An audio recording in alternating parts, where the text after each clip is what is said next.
أعوذ بالله من الشيطان الرجيم.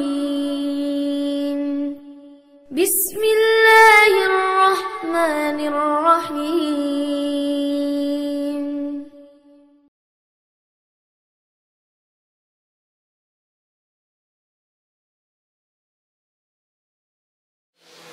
بسم الله والحمد لله والصلاة والسلام على رسول الله. الحمد لله نحمده ونستعينه ونستغفره ونستهديه ونعوذ بالله من شرور أنفسنا وسيئات أعمالنا. من يهده الله فهو المهتدي ومن يضلل فلن تجد له وليا مرشدا. وأشهد أن لا إله إلا الله وحده لا شريك له وأشهد أن سيدنا وحبيبنا محمد بن عبد الله خاتم الأنبياء والمرسلين. اللهم صل وسلم وبارك على محمد وعلى آل محمد كما صليت وسلمت وباركت على ابراهيم وعلى ال ابراهيم انك حميد مجيد. وبعد اخواني الكرام في الاسلام السلام عليكم ورحمه الله تعالى وبركاته.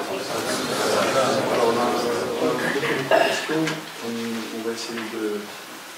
Alors, le frère nous dit qu'il y a une personne qui veut déclarer son islam, Inch'Allah. Donc après les questions, on va lui passer le micro et elle va déclarer le shahada, Inch'Allah. Alors. Il faudrait que, Inch'Allah, on fasse un jour Ahkam al-Janaiz, c'est-à-dire qu'on remarque beaucoup de, excusez-moi le terme, beaucoup de n'importe quoi quand on enterre nos morts. J'ai assisté à une Janaiz dimanche dernier, on a vu des choses, Indel al-Jabin, comme on appelle le arabe. Il y avait le convoi funèbre, c'est-à-dire on a ramené le défunt qui était dans un cercueil et les gens, ils marchaient derrière. Jusque-là, il n'y a pas de problème. Sauf que parmi les gens qui marchaient derrière le convoi funèbre, on a amené le gars dans un cimetière où il y avait le carré musulman. Il y avait des femmes. Ok, bon. Rasul sallallahu alayhi wa sallam nous dit les femmes chez les musulmans, elles ne suivent pas la janaza. Ok. Et elle ne va pas au cimetière, surtout quand on enterre. Pourquoi? Simplement parce que la femme est trop émotive, si vous voulez. Voilà, elle va crier, elle va faire des choses, donc non. Bon, jusque-là, à la limite, le comble, c'est qu'il y a des femmes en short. Moi, je discute avec les frères, comme l'imam Ta'akamanda, qu'est-ce qu'il vous apprend? Qu'est-ce qu'il vous apprend? Il y a quand on monte sur un minbar qui insulte, je ne sais pas, Hassan Ben Nakada, on ne suit pas le janaza en short. Elle monte. Il n'agit pas sur nous. Même la mort, il n'y a rien qui agit sur nous. Khlas.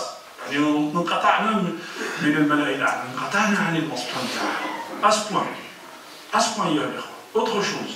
L'enterrement, il se fait dans un chaos. Les musulmans, nous, on enterre. Et la loi ne t'interdit pas d'enterrer. Les musulmans, on enterre. Il y a une mise en terre. Les juifs aussi, il y a une mise en terre. Et puis, il y a autre chose. Si vous êtes dans des cimetières, dans des obsèques chrétiennes, si vous voulez, des oraisons funèbres chrétiennes, vous allez voir des femmes avec le foulard.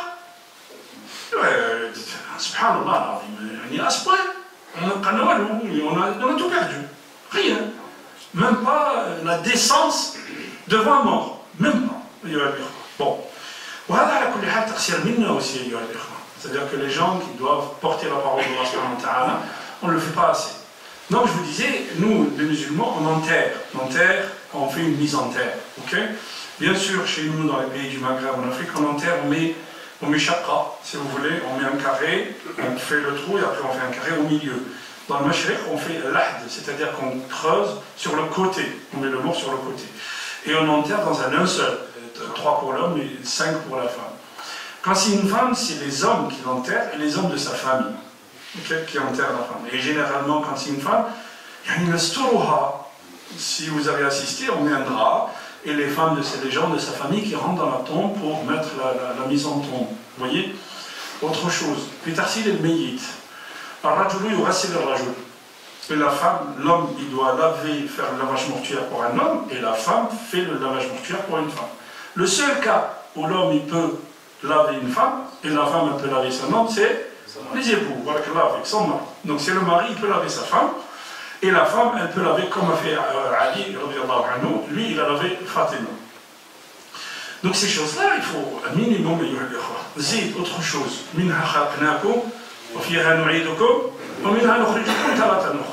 De la terre, on vous a créé, de la terre vous allez revenir, et de la terre Allah subhanahu wa ta'ala va nous ressusciter. C'est le sacrum, hein, c'est le sacrum. Donc c'est le sacrum qui ne disparaîtra jamais, et qu'à partir de ce sacrum qui est une petite os à la fin de la colonne vertébrale, Allah subhanahu wa ta'ala yuhyi al-mauta. Allah subhanahu wa ta'ala yuhyina kama amatana. Et le Rasul sallallahu alayhi wa sallam nous dit quand tu dors, c'est quoi? C'est une petite mort. Et d'ailleurs, quand est-ce que tu rencontres les morts? Tu les rencontres généralement dans le rêve. Comment tu peux voir quelqu'un qui est déjà mort? Tu le rencontres dans le rêve. Pourquoi? Parce que tu es dans le même état que lui. Il te vient dans le rêve, le mort, parce que tu es dans le même état, tu es mort. Allah subhanahu wa ta'ala, Allah yatawaffa al-anfus, hina manamiha. Allah subhanahu wa ta'ala dit dans le Coran. Quand l'âme, elle dort, eh ben, l'âme, elle est morte. Elle se lève. Okay? Et après, Allah subhanahu wa ta'ala, il remet l'âme dans le corps. C'est pour ça que quand tu te réveilles, tu n'es pas bien. Il faut un bon bout de temps pour que ton âme elle reprenne dans ton corps. Donc, il faut qu'on le sache. Pourquoi? Parce que les morts, tous les jours, cette semaine, on a eu 3 janaïs. Moi, j'ai assisté à 3 janaïs cette semaine. Les gens, bon, et ça atteint tout le monde.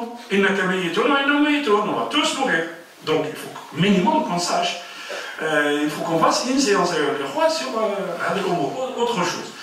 Un frère qui pose la question, quand ils vont amener son père, ils l'ont amené au bled. Ils ont fait salat al-janaza ici, et ils vont l'amener au bled, ils vont faire salat al-janaza de nouveau. Pas de problème. Ok? Alors, vous savez comment on a fait la prière sur lui? Chacun il a fait la prière sur lui. Il venait, il faisait la prière sur le prophète. Il y a un deuxième, il vient, il fait. Pourquoi? Parce qu'on n'avait pas défini l'imam encore. Quand j'étais imam musulman, Abu Bakr, il remplaçait le prophète pendant sa période où il était malade, mais on n'avait pas décidé qu'Abu Bakr c'était imam musulman. Et les gens, ils venaient, ils voyaient le prophète, ils faisaient la prière sur lui, après un deuxième, après un troisième. Donc si on fait la prière sur la personne ici, et que quand on l'envoie au bled, par exemple, on fait une autre prière,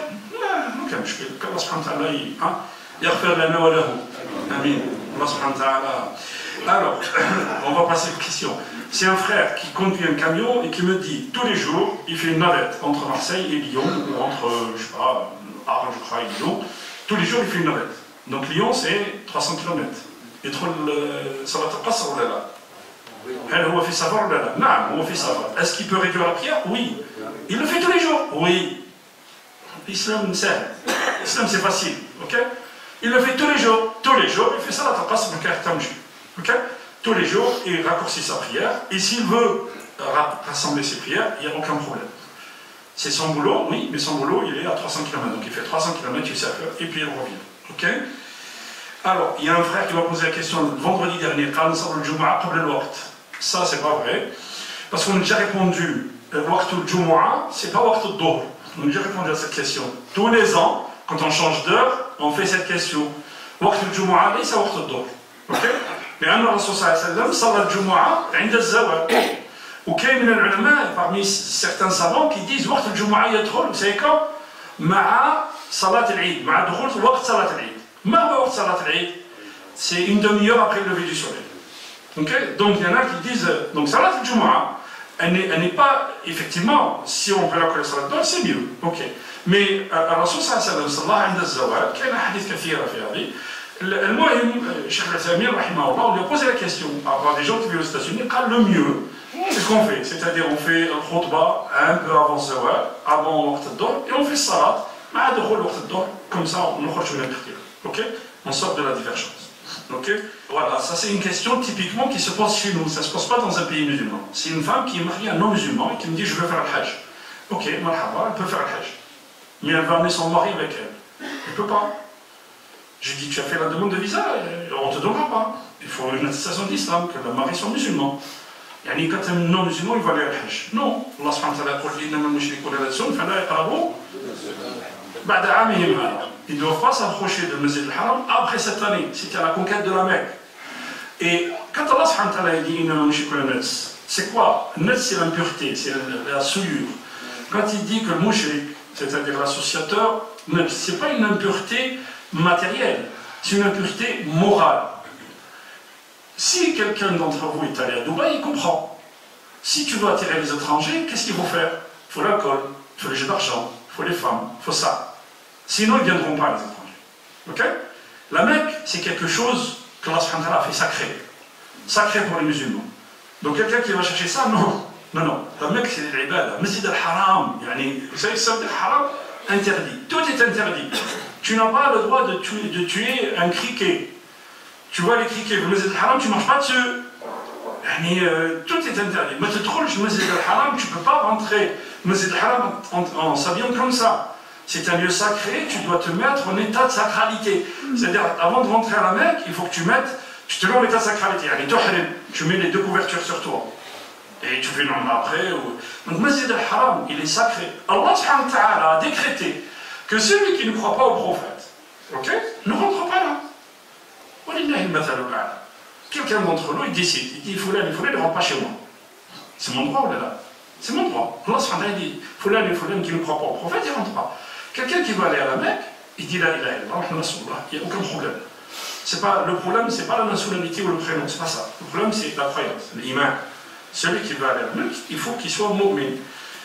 Ça, c'est la première chose. Ensuite, ma hukmu zawaji al muslim. Zawaj batil. Zawaj batil, ayyuha al-ikhwa, il faut pas. Voilà, ok, il faut dire les choses comme elles sont. Zawaj batil, il est nul. Une femme ne peut pas se marier, d'ailleurs, un musulman, un croyant, ne peut pas se marier avec une non-croyante. Allah subhanahu wa ta'ala parle kitabiyya, tu'minu bidiniha. C'est-à-dire qu'il faut qu'elle soit des gens du livre qui croient en son livre. إذا كان الإنسان يتزوج مع ملحدة une athée, même si elle s'appelle Christine, les athées, tu n'as pas le droit. حرام لا يجوز لك أن تتزوج بها. يجوز لك. Ok, il faut qu'on soit bien clair là-dessus. Donc زواجها باطل. Deuxième chose. Alors, et ça touche beaucoup notre communauté. Il y a un frère qui me dit fais-nous des doigts pour le zawaj. qu'Allah subhanahu wa ta'ala lui facilite. Et qu'Allah subhanahu wa ta'ala facilite à tous les jeunes pour qu'ils se marient. Alors, Rasul sallallahu alayhi wa sallam dit ثلاثة كان حق على الله أن يعينهم. حق على الله. Trois personnes. Allah subhanahu wa ta'ala ici dit c'est un droit sur moi de les aider. Parmi ces gens-là, parmi les trois, c'est quoi? Il y en a un qui cherche à se marier pour se prémunir contre la fornication, pour se prémunir. C'est le surplus de risque. Exemple. L'aoun, c'est tu travailles et tu touches, je ne sais pas moi, 1500 euros. Okay? À la fin du mois, on te donne 1500, mais on te donne 200 euros de prime. C'est ça l'aoun. C'est les 200 euros de prime. Donc Allah subhanahu wa ta'ala, il va te donner ton risque quand quelqu'un cherche à se marier, mais il lui donne un plus. Vous avez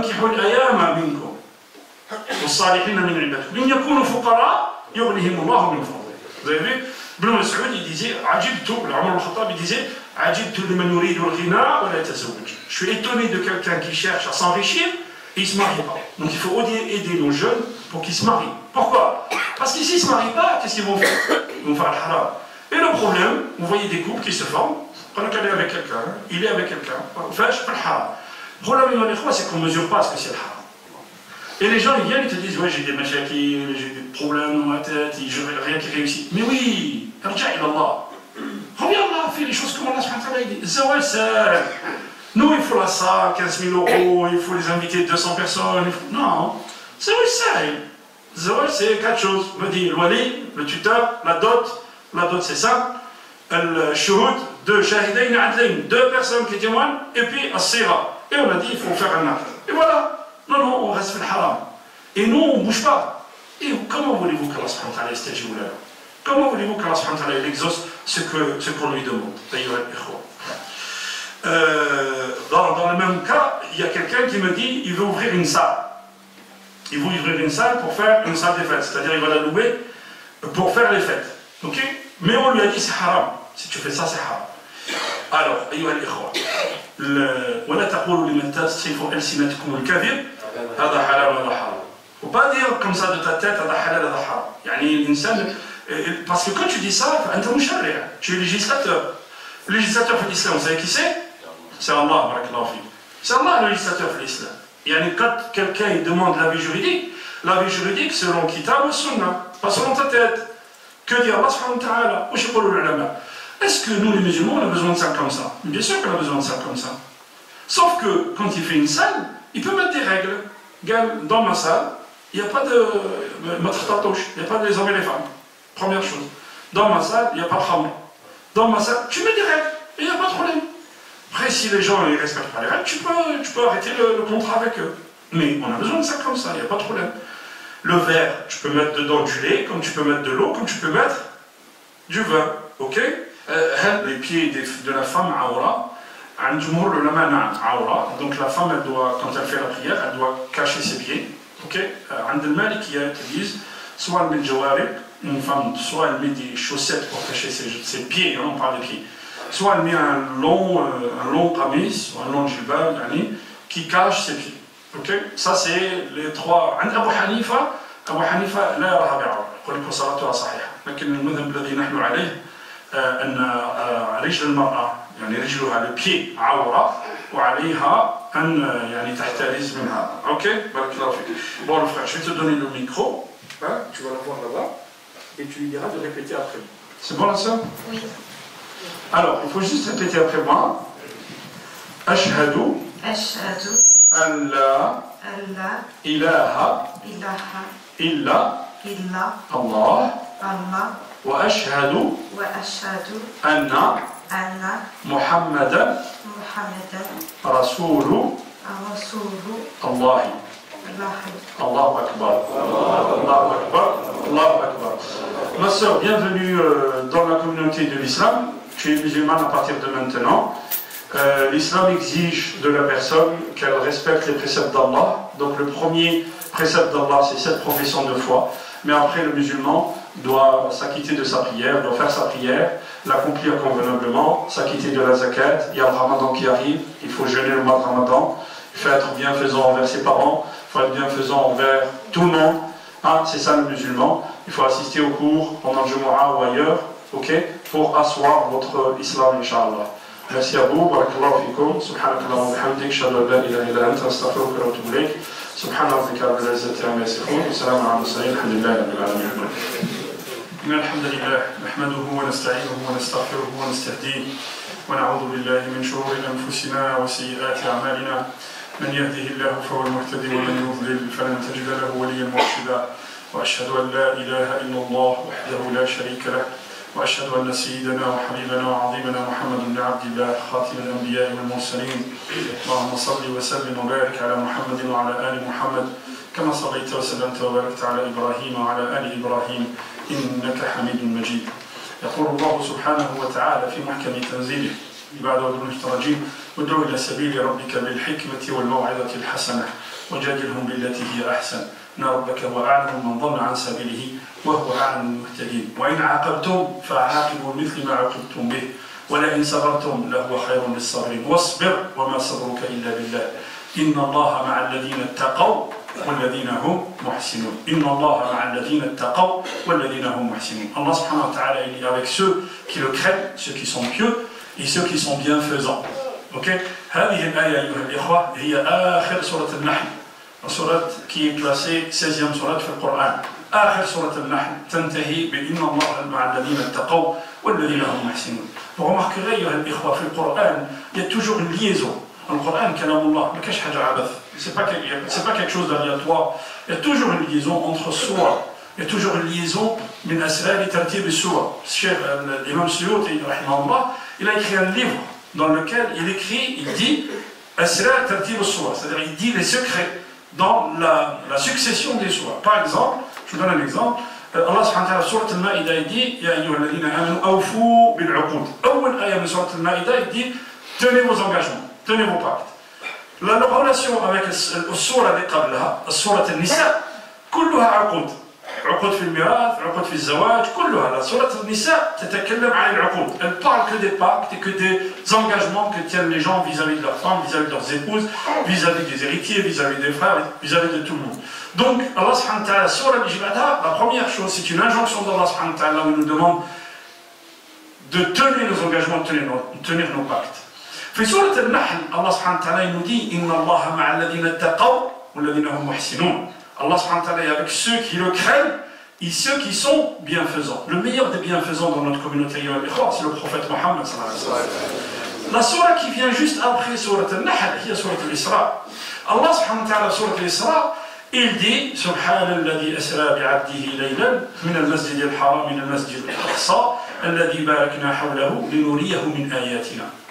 إنه هو السميع البصير إنه هو السميع البصير هو الذي يسمع يعني الله سبحانه وتعالى سميع وبصير il sait Allah subhanahu wa ta'ala il est audient et il est clairvoyant il voit et puis il est omniscient قادر على كل شيء فبما أنه سميع وبصير il voyait ce que le prophète il subissait à la Mecque il voyait ce que le prophète il subissait à la Mecque et du coup Allah subhanahu wa ta'ala lui dit puisque tu es pieux et tu es bienfaisant, Allah subhanahu wa ta'ala il est avec toi, non seulement en te donnant la force, mais Allah subhanahu wa ta'ala il va élever le prophète sallallahu alayhi wa sallam, il va lui montrer des signes qu'il n'a montré à personne. Allah subhanahu wa ta'ala lui envoie Jibril, il envoie Jibril au prophète Muhammad sallallahu alayhi wa sallam, le prophète il nous raconte, le hadith fil Bukhari, et le prophète il nous raconte qu'il était à la Mecque, il avait fait la prière de nuit, il avait fait la prière. Et il disait, j'étais adossé à la Kaaba. Et là, il y a Jibril qui vient. Bon, il y a riwayat. On prend la riwayat al-sahiha. أن جبريل أتاه وأخذه. أتاه بالبراق. قال البراق هو حيوان, c'est un animal, entre le mulet et l'âne, si vous voulez. كان إذا مد رجله يعني ساقه إلى مد البصر. Quand il tendait son pied, c'était à l'horizon où il pouvait regarder. فأخذه بالبراق وذهب به إلى المسجد الأقصى. Il est allé vers où? Vers قبلة المسلمين الأولى, la première direction vers laquelle se tournaient les musulmans. Et Allah subhanahu wa ta'ala, le prophète, il voulait qu'Allah subhanahu wa ta'ala change la qibla aux musulmans. Et du coup, le prophète, quand il était à la Mecque, quand il faisait la prière, pour ceux qui sont allés, ils voient la Kaaba, le prophète, il se mettait entre Rukn al-Yaman et le Hajar al-Aswad, de ce côté-là. Il faisait la prière à cet endroit. Pourquoi? Il mettait la Kaaba devant lui et le Masjid al-Aqsa de l'autre côté. Il mettait la Kaaba. Et il regardait Allah subhanahu wa ta'ala, et il regardait le ciel, pardon, et il n'osait pas demander à Allah subhanahu wa ta'ala. فأنزل الله سبحانه وتعالى 17 mois, les musulmans, ils se tournaient vers le Masjid al-Aqsa, vers la mosquée de l'Aqsa. Pour vous dire l'importance du Masjid al-Aqsa عند les musulmans, ayyuha al-ikhwa. ضيعنا ayyuha al-ikhwa. Il se tournait vers là, et Allah subhanahu wa ta'ala n'a pas changé la qibla. Il a changé la qibla quand? Quand le prophète était à Médine. قد نرى تقلب وجهك في السماء فلنولينك قبلة ترضاها فولي وجهك شطر المسجد الحرام وحيثما كنتم فولوا وجوهكم شطره. Allah subhanahu wa ta'ala dit, nous regardons et nous voyons que tu tournes le visage en regardant le ciel. On va te donner une qibla que tu aimes. Alors tournez-vous vers le Masjid al-Haram. À partir de là, les musulmans, il y a des musulmans qui faisaient la prière vers le Masjid al-Aqsa. Et on va les voir. Alors, Rasul sallallahu alayhi wa sallam, il leur envoie quelqu'un pour leur dire que la qibla a changé. Pendant la prière, ils faisaient tort. Pendant la prière, ils étaient comme ça, ils se tournent dans l'autre sens. Pendant la prière, regardez, quand vient l'injonction d'Allah, il n'y a pas de tergiversation. La qibla, elle a été changée. Allah subhanahu wa ta'ala, le prophète, il envoie quelqu'un et les gens, pendant la prière, ils changent de direction de la qibla. Regardez comment les sahaba kanu yastaslimuna ila Allah.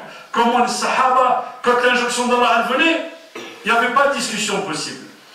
Ensuite, le prophète, il nous dit فَذَهَبَ إِلَى الْمَسْجِدِ الْأَقْصَى ذَهَبَ بِالْبُرَاقِ وَمَعَ جِبْرِيلٍ إِلَى الْمَسْجِدِ الْأَقْصَى. Quand il est arrivé au Masjid al-Aqsa, جُمِعَ لَهُ الْأَنْبِيَاء. Allah subhanahu wa ta'ala a rassemblé les prophètes, et le prophète sallallahu alayhi wa sallam, il a fait la prière avec tous les autres prophètes. Qui veut dire quoi? Qui veut dire que le prophète Mohammed sallallahu alayhi wa sallam, c'est le sceau des prophètes. Nous les musulmans, on croit en tous les prophètes. La nufarriqu barakallahu fi min rusuli. On ne distingue aucun des prophètes, aucun des messagers d'Allah subhanahu wa ta'ala. Et Mohammed sallallahu alayhi wa sallam, c'est le sceau des prophètes. Nu'min bi Isa, wa nu'min bi Musa, wa nu'min bi Ibrahim, wa nu'min bi Yaqub, wal asbar, wa abna'i Yaqub, nu'min bi kulli al-anbiya, ayyuha al-ikhwa. قال ثم عرج بي إلى السماء. الرسول صلى الله عليه وسلم dit nous sommes montés sur le Buraq avec Jibril wa urija bi ila as-sama. Le Buraq, à savoir qu'il a une distance, qu'il a une puissance et qu'il a une force qu'on ne peut pas imaginer nous les humains. Donc oubliez les frères, quand on parle de le Buraq, il faut oublier nos repères à nous. La distance n'est plus la même, la puissance n'est plus la même, la vitesse n'est plus la même. Parce que on vous dit que le temps il est inversement proportionnel à la vitesse. Si la vitesse elle est extraordinaire, le temps il compte plus. Alors Rasul sallallahu alayhi wa sallam, il monte au premier ciel. Et vous savez, vous, les djinns, ils essayent pour passer à travers le ciel. Ils ne passeront pas. Parce qu'Allah subhanahu wa ta'ala ja'ala hurras as-sama. Il y a des anges qui tiennent et qui sont des anges gardiens du ciel. فوصل جبريل والرسول صلى الله عليه وسلم قال طرق جبريل. جبريل il toque, il dit qui c'est? الملائكة qui c'est? قال جبريل. Qui est avec toi? قال محمد صلى الله عليه وسلم. قال وقد بعث؟ قال نعم. ففتح لنا الرسول صلى الله عليه وسلم dit on nous a ouvert les portes du ciel, du premier ciel. قال فوجد آدم. جبريل lui dit هذا أبوك آدم سلم عليه. Vas-y, salue ton père Adam. وآدم il dit au prophète مرحبا بالابن الصالح والنبي الصالح. قال ثم عرج بنا إلى السماء الثانية.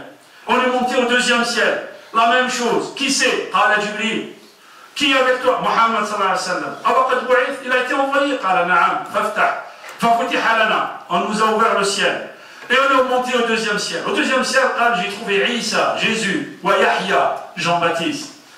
قال هذا عيسى وهذا يحيى معه فسلم عليهما. فسلمت عليهما. ثم عرج بنا إلى السماء الثالثة. قال في السماء الثالثة وجدت يوسف. Il a trouvé Joseph. قال أوتي شطرا من الجمال. شطر الجمال الذي وضعه الله سبحانه وتعالى على الأرض. La moitié de la beauté qu'Allah subhanahu wa ta'ala a dispensée sur terre, elle a été donnée à Joseph. قال هذا يوسف فسلم عليه. فسلمت عليه ثم عرج بنا إلى السماء الرابعة. Au quatrième ciel, la même chose. Il toque, qui c'est? Jibril. من معك? محمد صلى الله عليه وسلم. قال وقد بعث? Il a été envoyé. قال نعم. قال مرحبا. ففتح لنا. فدخل فوجد إدريس أول الأنبياء بعد آدم عليه السلام. قال في السماء الخامسة وجد هارون عليه السلام. وفي السماء السادسة وجد موسى. قال لما صعدنا للسماء السادسة quand on est monté au sixième ciel, pareil, demande d'autorisation, il rentre. قال من معك؟ قال محمد. قال وقد بعث؟ قال نعم. قال فافتح. Est-ce que Mohammed a été envoyé? Oui, il est avec moi. Ouvrez. Ils ouvrent, on a trouvé Moussa. قال جبريل هذا موسى فسلم عليه. فسلمت عليه. Il a salué Moïse عليه السلام. ثم لما ذهب رسول الله صلى الله عليه وسلم بكى موسى.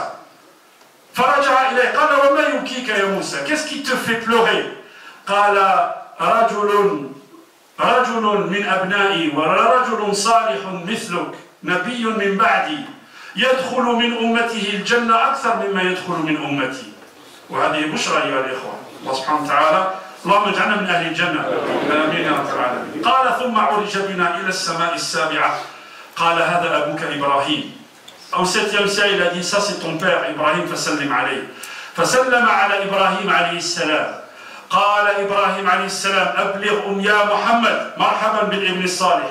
أبلغ أمتك مني السلام. Salue ta communauté de ma part. Et dis-le كأن الجنة حلوة خضرة والجنة قيعان وغراس الجنة سبحان الله والحمد لله والله أكبر. يعني si tu veux cultiver ta terre au paradis عليك بسبحان الله سبحان الله والحمد لله والله أكبر. يعني remercie Allah, glorifie-le par la prière, remercie Allah pour tous ces biens qu'il te donne, ces bienfaits qu'il te donne. واعبد الله سبحانه وتعالى يدعو الله سبحانه وتعالى واجعله أكبر من كل شيء. الله أكبر, c'est ça ce que ça veut dire. Allahu Akbar fi salat, je mets la dunya dans mon dos. C'est ce que disait le ulama ayyuha al-ikhwa. قال ثم وصلنا إلى سدرة المنتهى. سدرة المنتهى, c'est le firmament du lotus. C'est l'endroit limite que Jibril ne pouvait pas passer. L'endroit limite. يعني يقول جبريل عليه السلام قال الآن moi je m'arrête là. أنا إذا عبرت احترقت وأنت إذا عبرت احترقت. Il dit moi je ne peux plus passer. Il dit tu viens pas avec moi? قال non. Moi si je passe je me brûle et toi si tu passes tu vas traverser. فذهب رسول الله صلى الله عليه وسلم إلى ربه. قال العلماء الرسول صلى الله عليه وسلم quand il est allé voir Allah subhanahu wa ta'ala il n'était pas dans cet état. Pourquoi? لأن موسى عليه السلام quand il a تكلم مع الله, quand Moussa il a parlé à Allah subhanahu wa ta'ala, قال ربي أرني أنظر إليك. Laisse-moi te voir. قال لن تراني. قال tu ne peux pas me voir. قال لن تراني. يعني dans le corps que tu as, la façon, la forme que tu as, tu ne peux pas me voir. فلما تجلى ربه للجبل جعله دكا وخر موسى صاعقا. فلما أفاق قال سبحانك تبت إليك وأنا أول المؤمنين. Quand Allah subhanahu wa ta'ala s'est manifesté à la montagne, la montagne s'est pulvérisée. Elle s'est pulvérisée et Moïse est tombé dans les pommes, tombé dans les pommes. Quand il s'est réveillé, quand il s'est réveillé, qala subhanak, tubtu ilayk, je me réfugie et je me repente à toi. Wa ana awwalul mu'minin, je suis le premier des croyants. Moussa alayhi salam. Donc il n'a pas pu voir Allah subhanahu wa ta'ala. فذهب الرسول صلى الله عليه وسلم إلى ربه. كيف كان الكلام بين الله وبين الرسول صلى الله عليه وسلم؟ الرسول صلى الله عليه وسلم لما وصل إلى الله قال التحيات لله الطيبات لله الصلوات لله فقال الله سبحانه وتعالى السلام عليك أيها النبي.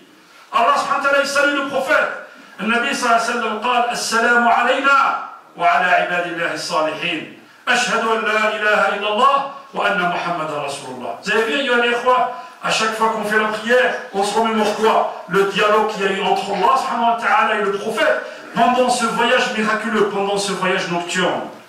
فأعطاه الله سبحانه وتعالى 50 صلاة.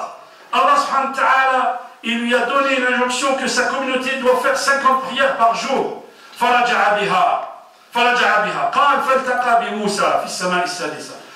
Moussa lui dit, j'ai l'expérience de Bani Israël, 50 prières, vous ne pourrez pas, ta communauté ne pourra pas. Irja ila rabbik, fas'alhu takhfif. Reviens à Allah subhanahu wa ta'ala et demande qu'il allège, qu'il vous allège de ces prières. Qala faraja'tu, Rasulullah sallallahu alayhi wa sallam, hadith fi al-Bukhari, je vous dis ailleurs. Faraja'tu fa khuffifa anni 10. Allah subhanahu wa ta'ala, il a amoindri de 10 prières. Et il n'arrêtait pas de faire le va-et-vient entre Moussa, hatta ja'alaha Allah subhanahu wa ta'ala, 5 salawat. 5 salawat. Il a fait de quoi? 5 prières. قال فلما قال موسى ارجع reviens à ton Seigneur, demande-lui qu'il t'apaise, qu'il soulage ta communauté. 5 prières c'est trop. قال والله يا موسى إني استحييت. Je suis pudique que je ne pourrais pas demander à Allah subhanahu wa ta'ala. فنادى منادي من السماء. On a entendu une voix du ciel qui venait qui disait هي 5 صلوات وهي 50. Celui qui fait une prière, Allah subhanahu wa ta'ala lui compte une dizaine de prières. قال رسول الله صلى الله عليه وسلم إذا هم المسلم بسيئة ولم يفعلها. Si إذا هم بسيئة, il y a quelque chose qui te vient à l'esprit que tu veux faire un péché et tu ne le fais pas, Allah subhanahu wa ta'ala يكتبها لك حسنة. Et quand يهم بحسنة ويفعلها تكتب إلى 10 وإذا هم بحسنة لم يفعلها تكتب له حسنة. يعني regardez رحمة الله بنا رحمة الله بنا. والرسول صلى الله عليه وسلم pendant qu'il était dans cette période où tout le monde le décriait, tout le monde ne le croyait pas, il subissait, il avait perdu sa femme, Khadija, il avait perdu son oncle. Allah subhanahu wa ta'ala yarfa'uhu, il l'élève vers lui. Et il lui donne quoi? Il lui donne un cadeau. Un cadeau qui est quoi? Qui est ce lien éternel que nous avons avec Allah subhanahu wa ta'ala. Et ce lien éternel est salat. أقول قولي هذا واستغفر الله لي ولكم فاستغفروه يغفر لكم إنه هو الغفور الرحيم. بسم الله والحمد لله والصلاة والسلام على رسول الله ولا حول ولا قوة إلا بالله. وأمر أهلك بالصلاة. يقول الله سبحانه وتعالى سورة وأمر أهلك بالصلاة واصطبر عليها. لا نسألك رزقا نحن نرزقك والعاقبة للتقوى. يقول رسول الله صلى الله عليه وسلم لا تجعلوا بيوتكم قبورا وصلوا فيها فإن البيت الذي تقام فيه الصلاة رزقه غير مقطوع. الرسول صلى الله عليه وسلم nous dit ne faites pas de vos maisons, de vos demeures, des cimetières. Faites la prière chez vous. Pourquoi? Quand vous faites la prière, il y a la baraka qui descend, ou le risque qui descend. Allah subhanahu wa ta'ala dit ordonne à ta famille la prière, wastabir alayha. Istabir, في اللغة العربية يقال في اللغة العربية إذا زيد في المبنى زيد في المعنى. Dans la construction d'un mot, quand il y a une lettre supplémentaire, ça veut dire que le sens du mot est supérieur au sens où la lettre est moindre, si vous voulez. Isbir ou l'astabir, c'est pas la même chose. Isbir, c'est patient et endure. Istabir, c'est patient, endure, persévère. Wa innaha lakabiratun illa ala al-khashirin. Je vais vous raconter juste une histoire, un film, un documentaire, un frère qui fait des documentaires pour une chaîne satellitaire. Ils ont fait une expérience. On est allé dans une clinique et j'ai passé un scanner. J'ai passé un scanner sur ma tête pour voir comment la prière elle agit sur l'être humain, elle agit sur le bonhomme. Quand on est rentré, j'ai fait un scanner sur ma tête et on a vu les images de mon cerveau. Ensuite, il a fait une prière où il n'y avait pas le khushu'. Il a fait une prière, malheureusement, comme il dit lui dans le film, il dit la prière que nous faisons tous, c'est-à-dire notre tête, elle est ailleurs. Il refait un scanner. Les images n'ont pas changé. C'est le même cerveau, c'est les mêmes images, le dessin du cerveau avant ou après. Ensuite, il fait l'effort. Quand j'ai fait l'effort, le maximum que je pouvais de faire la prière, mais en se concentrant. Al-Ajib, ce qu'on a vu. Le médecin était étonné. Le médecin lui dit, regarde, l'image avant et l'image après.